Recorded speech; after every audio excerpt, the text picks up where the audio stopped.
오늘 수님 여인의 헌신에 대해서 우리가 말씀을 보면서 특별히 잘 아는 내용이었죠, 그죠?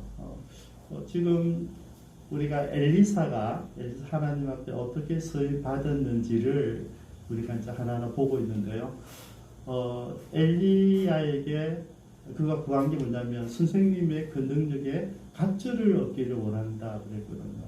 그리고 실제로 우리가 계속 공부해 가지만은 하나님께서 놀라운 능력들을 더해 주셨어요. 그런데 엘리야가 특별히 하나님의 나라를 선포하고 하나님의 영광을 돌리는 그런 일에 집중했다고 한다면 엘리사는 우리 하나님을 믿는 사람들의 삶 속에서 하나님의 역사하심, 하나님의 간섭하심을 구체적으로 보여준 그런 사역자였습니다. 오늘 본문의 내용도 마찬가지죠, 그죠? 근데 오늘 수냄 여인의 그 모습을 보면서 엘리야가 갔었던 사르반 여인과 좀 비등비등한 모습이 있어요. 비슷한 모습. 그래서 저는 여호수아가 모색에서 독립해서 이제 지도자가 되어서 가는 그 여정 가운데 모색했던 일들을 많이 같이 하거든요. 그 모습과 오늘 본문의 내용도 오버랩이 좀 돼요. 그래서 저는 오늘 이 수냄 여인의 모습을 보면서 저와 여러분들은 우리가 만약에 수냄 여인이라면 어떠한 모습을 하나님께 드렸을 때 하나님이 움직이시는 그런 기쁨이 될까에 대해서 좀 포커스를 맞춰보았습니다. 이 8절을 보면 어느 하루죠. 어느 하루 엘리사가 수넴에 이르렀더니 수넴은 여러분 갈릴리와 갈멜산하고 사이에 있어요. 그 사이에 있는 곳인데 그 한 귀한 여인이 그를 강권하여서 음식을 먹게 했다는 거죠. 그래서 엘리사 그곳을 지나갈 때마다 음식을 먹으러 그리로 들어갔더라.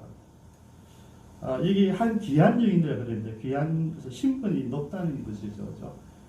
그리고 아마 좀 여유로운 사람, 높은 지위를 가졌을 것이고 신분도 높은 사람이었고 또 유복한 사람으로 우리가 기억을 합니다.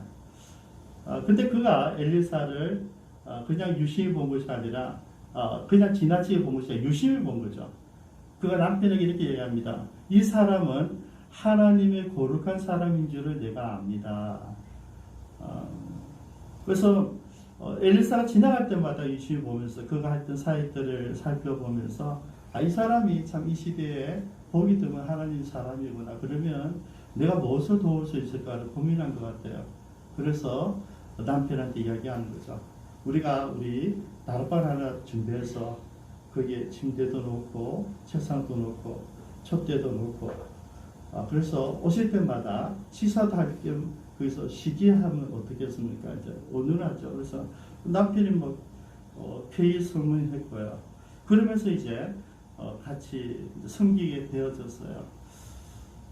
저는 이 수냄 여인의 준비한 방 이게 좀 오버를 되는 거예요. 수냄 여인이 만든 방 이게 바로 게스트 하우스였구나. 그럼 제가 베다니를 좋아했던 이유가 뭐냐면 예수님이 예루살렘 가셔서 사역하시고 해가 지면 나오셔야 돼요. 나오시면 예루살렘 한 4km 떨어져 있는 베다니 마을.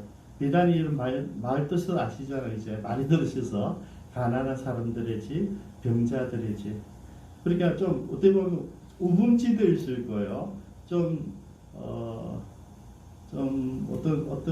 외진 곳이죠. 외지고 그런 마을, 작은 마을로 볼 수 있는데 예수님 늘 그곳에 가셨어요. 왜냐하면 그곳에 예수님을 반기는 사람들이 있었어요.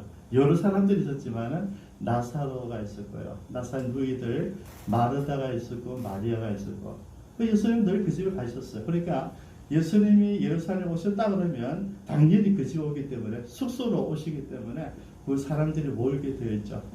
그래서 예수님 오시면 그 식사도 하시고 교제도 하시고 그것을 말씀도 전하시고 그래서 참 베다니가 예수님에게는 정말 좋은 게스트 하우스였다 생각을 제가 늘 가지고 있었습니다. 근데 오늘 본문에 보니까 어, 지금 이게 거의 똑같은 것 같아요. 그죠? 엘리사가 사역 다니면서 그 마을 지나갈 때마다 그곳에 가서 쉬기도 하고 대접도 받고, 여기 재밌는 게 침상만 있는 것이 아니라 책상도 있고 의자도 있고 촛대도 있고 밤에도 공부하는 얘기잖아요. 아무튼 큐티하면서.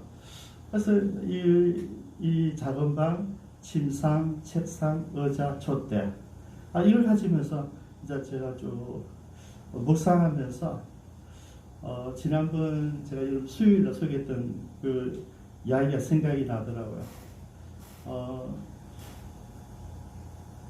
필리핀에 있던 이종숙 선교사님이 초대를 했어요. 그죠? 목사님, 저를 도와주십시오. 근데 그 뭘 도와주는지 몰랐는데 어쨌든 찬양팀을 데려오라 그러더라고요. 그래서 가서 갔는데 보니까 그 마을마다 정말 흑암의 영들, 악한 영들이 가나 지배하고 있는데 그런 대다수의 말이 다 그랬습니다. 그래서 그곳에서 하나님의 임재를 드러내고 악한 영보다는 하나님의 힘이 강하다는 것을 보여주고 능력 전도예요. 그죠? 귀신과 싸우고 그 실제를 보여주고, 그때 제가 처음 알았죠. 귀신들이 모습을 드러낸다는 것과 모습을 드러낸 그 귀신과 싸워서 이겨야 된다는 것과 이길 때 하나님 나라에 임하더라고요. 그 사역을 이제 그곳에서 하고 나서 깨달았어요. 하나님께서 왜 필리핀으로 불렀는지. 그 사역을 잘하고 비행기를 탔어요. 비행기 타서 또 앉아서 한국으로 비행기 앉았는데 원숭이 들으신 거예요. 네 은퇴하면 뭐 하려고 하지 그러시더라고요. 저는 여러분 1초도 망설임이 없었어요. 해운대 달맞이에 라브리를 하죠. 그랬어요. 1초도 쉼 없이 이야기하시더라고요. 여기서 해라 그러시더라고요. 그래서 제가 필리핀을 가게 된 거죠. 여러분들하고 주사람들 왜 저리 자주 가는가? 지수지 선교사들 때문에 자주 가는가? 하나님 말씀하셨어요. 왜냐하면 여기서 라브리를 해라는 거죠. 라브리가 여러분 선교사를 위한 게스트하우스예요.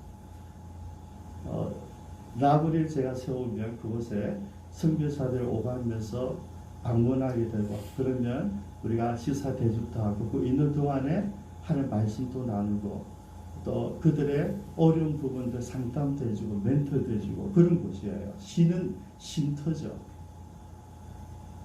그래서 이제 지수지 선교사한테 가면서 오다 내는 게 그거예요. 오빠를 섬기고 지수동 선교사를 섬기고 그곳에 와서, 여러분 모든 필리핀에 가는 선교사들이 마닐라에 도착해요. 마닐라 도착 비행기가 늘 늦게 밤 12시 가까이 되거든. 그러면 전부 다 숙소를 호텔이나 여관에 가야 되잖아요. 갈 수가 없어요. 그죠? 그러니까 너희들 가서 그 선교사들 픽업해 와서 집에서 데려다 놓고 다른 코스로 갈 때까지 하루든 이틀이든 섬기고 밥을 주고 교제라는 거죠. 지금 생각해 보면 저는 그게 훈련되어 있는데 지주사님이나 지선교사님 그게 사실 뭔지도 모르고 그냥 갔단 말이죠. 근데 지금 생각해 좀 미안해요. 내가 라벨에 대해서 정확하게 가르쳐주고 이 비전에 대해서 가르쳐줬으면 얼마나 좋았을까. 어쨌든 그렇게 이제 사역을 시작했는데요. 그래서 그 집 이름이 조이풀하우스입니다. 그래서 만약에 우리가 수정동에 조이풀하우스 준비한 조이풀하우스 2입니다. 그래서 많은 선교사님들이 그곳에서 위로를 받았고, 지수동 집사님이 제일 위로를 많이 받았어요. 왜냐하면 총각 혼자 있는데 주치 선교사를 보내면 뭐가 좋냐면 남북에는 부부 같아요. 그래서 남대니까 그렇게 같이 있어도 문제가 없고 남북에도 안정스럽고 여러 가지가 커버가 되더라고요. 그래서 지수동 집사님도 위로를 많이 받았을 것이고 그곳에 방문했던 많은 선교사들도 위로를 받았을 것이고 제가 거기서는 많은 사역하지 않았는데 제 정기 선교사님과 함께 이제 현지 있는 선교사들 사모님들 그분들 이제 케어하며 큐티 학교를 하고 내적 치유 세미나를 하고 계속 이제 서너 달 한 번씩 사역을 했던 것이 생각이 나는데요. 그게 여러분 게스트하우스입니다. 그럼 우리 기쁨창비가 지금 수중동에 준비하려고 하는 조이풀 하우스 2도 어떤 것이 되어야 되는지 바로 이거예요. 그림이 그려졌어요. 이 조이풀 하우스 2에도 예함식이 있고 예수님 차려주는 밥상이 있고 그것에 큐티 나눔이 있고 그것에서 부산의 역사를 소개하고 예수님과 함께 쉬는 쉼터, 이게 조이풀 하우스 2였구나. 여러분, 오늘 제가 말씀을 준비하면서 여기에 강하게 들어왔어요. 여러분, 제가 오랫동안 이야기를 했어요. 근데 여러분들이 별 반응이 없었거든요. 근데 김현수 권사님이 작년에 마중무 헌금을 동대했어요. 여러분, 마중무 헌금, 여러분도 예사로 헌금을 할 생각하는데 우리 권사님이 특별하게 고생해서 수입이 왔던 것을 하나님께 바친 거예요. 그죠? 특별하게 우리 고생해서 몸을 바쳐서 일해서 얻은 대가를 하나님께 구별한 거거든요. 그래서 여러분, 이 한 귀한 여인의 헌신이 어떤 것이냐? 그래서 제가 이거 젊다 그림이 조합이 되는 거예요.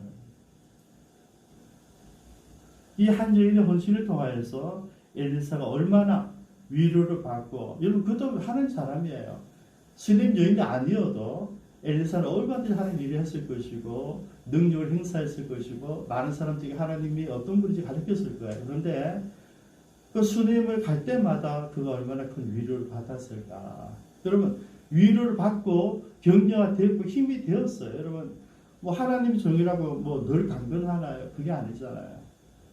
제가 조금 전에 왔다가 안점에서 나도 모르게 아니야 이랬거든요. 느낌이 그 잘못해서 들었겠다 싶더라고요. 소리가 마이크가 돼 있으니까 나도 모르게 아야 되는 거 아야. 이게 이제 저도 나이가 드니까 이제 아야가 된단 말이죠. 그러니까 쉴 수 있는 거, 나도 가서 기댈 곳이 있는 거, 그게 굉장히 고마워요. 여러분, 이 똑같은 느낌을 엘리사가 받았어요. 그래서 엘리사가 반응을 가집니다. 11절에 하루는 엘리사가 거기에 이르러 그 방에 들어가 누웠더니 자기 사원의 게하시에게 이르되 이 슈넴 여인을 불러오라 하니 곧 그 여인을 부르면 여인이 그 앞에 섰다. 그때 이제 엘리사가 얘기하죠. 혹시 내가 도와줄 것이 없습니까? 이렇게 물은 거죠. 왜냐하면 이 두 가지를 이야기합니다. 이게 뭐 내가 이같이 우리를 위하여 세심한 배려를 하는도다. 그러니까 여러분, 이거는 감동이 있는 거예요. 그냥 뭐 시사하십시오 이게 아니라 세심한 배려를 한 거죠. 여러분, 여기에 하나님 사람 엘리사 마음을 연 거예요. 어떻게까지 이렇게까지 할 수 있을까? 내가 많은 사람들 바라보고 많은 사역도 하고 내가 뭐 그분하는 것도 없지만은 나를 위해서 전혀 모르는 가운데 이렇게 세심한 배려를 하는 것이 감동받은 거예요. 그래서 이야기하는 거죠. 내가 너를 위하여 무엇을 하랴. 그래서 그 다음 이야기합니다. 왕에 대한 문제든지 군대 장관, 그죠? 군사령관에 가는 문제든지 무슨 일인지 이야기해라. 내가 도와줄게. 여러분, 이 이야기는 무슨 말인지 알죠? 이제는 엘리사가 무명의 선지자가 아니에요. 그죠? 모압과의 전쟁에서 나라를 구한 영웅이잖아요. 엘리사는 이제 무명의 선지자가 아니에요. 온 나라가 아는, 저도 에돔이 알고 유다가 알고 북이스라엘이 아는 모든 사람들이 아는 하나님의 종이에요. 그것도 하나님의 능력 있는 사람이잖아요. 그렇게 이야기하는 거죠. 네가 원하던 뭐든지 내가 도와줄게. 여러분, 지금 수님 여인이 이야기한 게 아니에요. 그냥 하나님 사람 엘리사가 그냥 도와주고 싶은 거예요. 저는 우리 교회가 이러면 얼마나 좋을까. 하나님께서 기쁨 장에서 기도만 하면 야, 내 좀 빨리 도와줘야지. 아무개 집사님 기도 저거 도와줘야지. 이러고 계시면 얼마나 좋을까. 늘 생각해봐요. 우리가 정말 하나님 섬김이 얼마나 놀라웠는지. 여러분, 세상에 얼마나 많은 교회들이 있어요. 얼마나 많은 하는 크리스찬들이 있어요. 하는 사람들이 있어요. 그런데 그 사람들이 감동을 주는 거, 감동. 그러니까 여러분, 가만히 있지를 못하는 거죠. 여인이 뭐라 하는지 압니까? 나는 내 백성 중에 거주합니다. 그렇게 선생님 저는 만족합니다. 내가 뭐 여유도 있고 시간도 있고 내가 뭐 부를 것이 없습니다. 우리 남편도 괜찮은 분이고 안 필요 없다는 이야기예요. 여러분 이게 무슨 말입니까? 사심이 없다는 이야기죠. 당신을 섬기는 것은 당신의 거룩한 하나님의 사람이기 때문에 섬기지 내가 이에서 대가로 어떤 복을 받기 위해서 하는 것이 아닙니다. 이야기죠. 그러면 이제 여인이 이제 물러납니다. 물러났는데 이제 그때 게하시가 사안이 이제 그 엘리사의 비서죠, 그죠? 비서 게하시 와서 이야기를 하죠. 여인에게 문제가 있습니다. 자식이 없고 남편은 나이가 많습니다. 그 이야기를 해주죠. 그 순간 그 듣자마자 엘리사가 다시 부릅니다. 다시 여인을 부르라 이제 불러오니까 내년 이맘때에 내가 아들을 낳을 것이다. 여러분 수태우시잖아요. 아들을 낳을 것이다. 농담으로 이겼어요. 그죠? 마치 사라에게 천사가 이야기했을 때 사라의 농담을 이기는 것과 똑같아요. 그 그림이 참 이상하게 엘리사의 사회 가운데 구약과 신약에 있는 모든 내용들이 어그룹돼요. 다 연결돼요. 비슷비슷해. 그 모습이 이 모습 같고 이 모습이 저 모습 같아요. 나으리라. 그리고 실제로 17절 볼까요? 17절에 여인이 과연 잉태하여 한 해가 지나 이때쯤에 엘리사가 여인에게 말한 대로 아들을 낳았더라. 근데 여러분 여기서 딱 끝나면 좋은데 이제 새 옹치마 있잖아요, 그죠? 아이가 잘 자라고 있는데 이제 아버지 따라 밭에 일하러 갔다가 열사병이 온 거죠. 가장 뜨거운데 열사병에서 아이가 죽었어요. 죽을 때 여러분 그 여인이 역시 당황하지 않습니다. 그냥 자기 다락방에 엘리사 방에 아이를 침대에 누워놓고 자기는 말을 달려서 다시 갈멜사로 가죠. 엘리사를 만나러 가서 엘리사한테 가서 자초지종을 이야기하고 엘리사가 이렇게 게하시 보고 지팡이를 가지고 그 아이 몸에 얹으라고 그러거든요. 근데 여인이 안 된다는 거죠. 당신이 가야 된다. 게하시 먼저 달려간 탈솥이 엘리사가 그 여인을 따라 같이 집에 갑니다.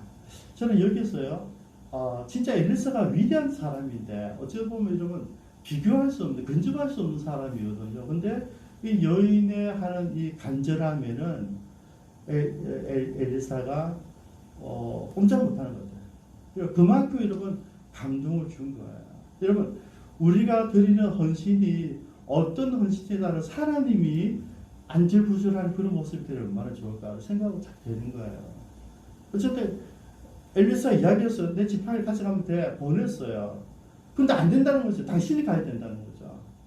그럼 이게 여인의 믿음입니다. 그죠? 당신이 하나님의 사람인 줄 알고 당신의 능력을 내가 알고 있습니다. 어떤 능력인지 아시겠죠? 어떤 능력입니까? 옛날에 엘리야가 사르밧 과부에게 했던 그 능력을 기억한 거예요. 당신이 만약 하나님의 사람이고 엘리야부터 갑절의 능력이 있는 사람이라면 내 죽은 아들이 살아날 줄로 믿는다는 이야기죠. 당신이 가서 다락에 올라가서 아이에게 물을 닦고 아이에게 똑같이 기도하죠. 특이하게 얼굴을 들고 팔과 아이 몸을 올라와서 기도하고 그리고 방 두리번거리다가 다시 한번 똑같은 모습을 기도했을 때 아이가 지치를 하면서 일어났어요. 그리고 아이를 줍니다. 이런 마지막 부분 한번 볼까요? 36절에 엘리사가 게하시를 불러 저 수냄 여인을 불러오라 하니 그 부름에 여인이 들어가서 엘리사에게 이르되 내 아들을 데리고 가라 하니라. 여인이 들어가서 엘리사의 발 앞에서 땅에 엎드려 절하고 아들을 안고 나가니라. 아들을 데리고 가라. 여러분 엘리사 말한 대로 아들을 낳았다. 그리고 죽은 아들이 엘리사가 정말 그 몸에서 기도했을 때 살아났다. 이게 무엇을 얘기하겠습니까, 여러분?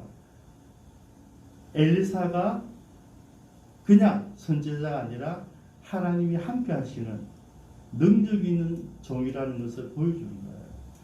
말한 대로 되잖아요. 그죠? 빌립이 말한 대로 귀신이 나와요. 그죠? 빌립이 안수하면 병들이 고쳐져요. 베드로가 나사렛 예수 이름으로 일어나 걸으라니까 남에서 안전하게 된 그 안전병 일어났어요, 여러분. 예수님이 이야기했잖아. 나사로야 나오라 했을 때 나사로가 고민하지 않아요, 여러분. 나사로가 걸어 나와요. 야이로 따르게 내가 내게 명하노니 나오라 했을 때 그 아이가 일어납니다. 여러분, 예수님이 한 말씀, 제자들 한 말씀, 그 말씀대로 그대로 진행이 되는 거예요. 여기는 여러분 이성과 과학적 판단이 아니에요. 하나님의 본능으로 이야기하고 있는 거예요. 그게 뭐냐면 하나님의 살아계심, 하나님의 능력을 보여주는 것인데요.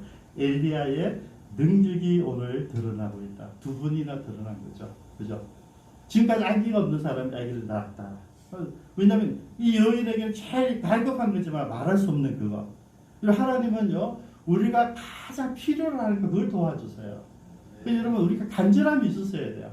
하나님 앞에 우리가 절규해라는 것은 간절함을 가지고 이야기하라는 것이죠. 하나님, 우리 모든 것을 아시지만은 하나님께서 우리에게 하나님의 필요로 할 때 도와주시는 거죠. 지금 오늘 본문에서 우리가 발견한 게 뭡니까? 엘리사를 옥조한 매잖아요. 얼마나 강한 믿음이 있었든지 신뢰가 있었든지 하나님을 신뢰했든지 엘리사가 도와주고 싶은 마음이 생긴 거예요. 뭐 무슨 도와줄 일이 없을까? 아이가 죽었다 했을 때 내가 여러분 엘리사가 준 지팡이 먼저면 돼. 왜냐하면 모세가 그랬잖아요. 하나님께서 시킨 대로 해요. 홍해를 어떻게 합니까? 지팡이를 가리키니까 갈라졌단 말이죠. 여러분 그 지팡이를 준 거예요 지금. 그리고 가서 얹으면 되는데 여인가 아니다. 당신이 와야 된다는 거죠. 저는 이 여인의 그 갈급함이 진짜 신뢰가 있는 정말 내가 보고 듣고 경험한 그 모습을 그대로 얘기하는 거죠. 여러분 그냥 지팡이를 가도 편하잖아요. 게하시 가도 되잖아요. 여러분 만약에 엘리사가 움직이지 않았더라면 게하시가 얹었을 때 나았을 거예요. 근데 여인은 당신을 원하는 거죠. 당신. 근데 엘리사도 아니 내가 안 가도 되는데 그렇지만 워낙 원하니까 안 갈 수가 없어요. 여러분 이 모습을 우리가 지금 스토리를 보고 있지만 실제로 우리 문제라 했을 때 우리 문제도 다르겠습니까? 저는 다르지 않으리라 생각합니다. 그래서 수넴 여인의 헌신 가운데 두 가지만 제가 같이 나눕니다. 수넴 여인은 섬김에 있어서 진심이었다는 거죠. 진심. 그죠? 쇼하는 게 아니고 그냥 내가 여유가 있으니까 대충 하는 게 아니고 여러분 이 아까 준비한 그 5가지가 여러분 예사로운 게 아니잖아요. 승김과 일부러 방을 만드는 것이거든요. 작은 방을 만들고 침상을 만들고 책상을 만들고 의자를 만들고 촛대를 준비했다. 이런 세심한 배려라고 이야기했어요. 두 번째는 그 진심에 정말 세심한 배려를 가지고 있어요. 이 지혜롭다는 이야기예요. 여인이 숨기는 것. 여러분, 근데 이 다락방과 침상과 책상과 의자와 촛대를 준비할 때에 혼자 결정하지 않습니다. 어떻게 합니까? 남편과 언언하죠. 그죠? 남편이 결정하게 해줘요. 여기에 여인의 지혜가 있다고요. 여러분, 우리가 그가 아무리 위대한 종이라 할지라도 내 마음대로 숨기면 안 돼요. 내가 숨길 때 우리 가정이 알고 있어야 돼요. 같이 나눠야 되는 거죠. 남편이 권위를 세워주는 거예요. 남편이 오케이 하는 거죠. 왜냐면 내가 돈 버는 사람은 아니니까 한다. 나는 이런 마음이 있는데 남편을 움직이려면 뭡니까? 평소에 어떻게 했겠어요? 남편을 잘 숨기는 여인이었다는 거죠.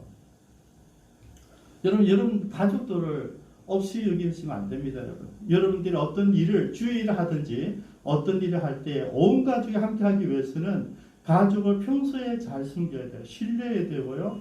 정말 온 가족이 남편이나 아내가 또 자녀들이 부모가 나를 신뢰하도록 내가 살아왔어야 된다. 지금 오늘 수넴 여인은 그게 다 있어요. 하나님의 종을 숨기는 것도 진심이고 세심한 배려고 거기에 남편도 신뢰할 만큼 정직한 그리고 분별력이 있는 정말 좋은 부인이었다는 것이죠. 제일 좋은 게 뭔가 아시죠? 대가를 기대하지 않았어요. 여러분, 우리가 하나님께 드리는 헌신에는 대가를 기대하시면 안 됩니다. 대가를 기대하는 순간에 기복신앙이 돼요. 하나님은 우리 그걸 기대하는 거 아니잖아요. 그냥 우리가 주님을 사랑하면 돼요. 우리가 아이들이 우리에게 방금 웃어도 우리는 뭔가를 다 해주고 싶잖아요. 여러분, 이렇게 하나님께 전심으로 그리고 지혜롭게 세심한 배려를 한 여인에게 주신 축복이 평생 소원인 아들을 얻은 거예요. 그리고 그 아이가 죽어도 상관없어요. 하나님께 한 번 주셨으니까 죽은 아이도 살리는 건 너무나 쉬운 일이죠. 우리에게 그게 힘든 거죠. 이제 우리 같이 한번 기도하시겠습니다.